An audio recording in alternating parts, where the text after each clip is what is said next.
schooling is a form of adoption. You give your kid away at his most, or his or her most plastic years, to a group of strangers. You accept a promise, sometimes stated and more often implied, that the state, to its agents, knows better how to raise your children and educate them than you, your neighbors, your grandparents, your local traditions do.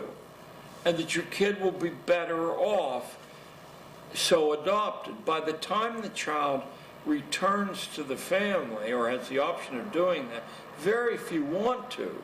Their parents are some form of friendly stranger too, and why not? In the key hours of growing up, strangers have reared the kid. Now let's look at the strangers, of which you were one and I was one. Regardless of our good feeling toward children, regardless of our individual talents or intelligence, we have so little time each day with each of these kids, we can't possibly know enough vital information about that particular kid to tailor a set of exercises to that kid. Oh, some of us, will try more than others, but there simply isn't any time to do it to a significant degree. So what we do is accept, and of course if we don't accept this, we're fired or harassed. We accept a state's prescription that's written in manuals. You do this first, and this second, and this third, and here you have a little latitude to talk to the kids. And the way the state checks on whether you've followed that diet is there's standardized tests given at intervals. If your kids do badly, it does not mean that they're bad readers or anything else. It means that they haven't been obedient to the drills the state set down, and they're marked for further treatment later on, or they're marked to be excluded from responsible jobs. Perhaps some ways by being excluded from the colleges that lead to responsible jobs, in other ways from the licenses that lead to responsible jobs. This was all worked out. It didn't evolve by a lot of rational people saying, we'll take this, this, and this from the past, then the next generation will take this, this, and this. This was set down largely in a handful of places. Prussia was perhaps the most prominent of those places. And the Prussian experiment leaped into the United States almost immediately in the 1840s, leaped into the United States. Its propagandists covered the country here.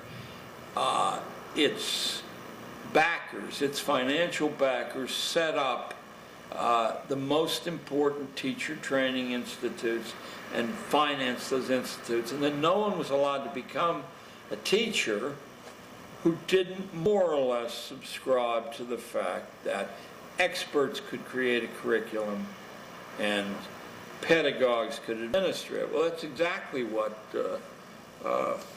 Horace, the Roman essayist, talked about in several of his essays. He said, the master creates the lessons. The pedagogue, the teacher, administers the lessons. But if you find the teacher creating the lessons or deviating from the direction those lessons are headed in, you get rid of the pedagogue. But the people who gave us schooling weren't these wealthy people. They were utopian thinkers who believed the family and tradition were the greatest obstacles to making a perfect society, a utopia. And every utopia that survived invents schooling long before we had universal force schooling. There were always little neighborhood schools, but they all invent universal schooling of a homogeneous variety in order to reach utopia. Now let's shift to the basis of your question, which is Rockefeller and Carnegie and J.P. Morgan. These people saw a different kind of utopia through solving the problem of production with high-speed machinery, they saw that material abundance could be created, and that want, first of all, of course, they thought they could become supremely wealthy, which they did. But secondarily, they weren't beasts.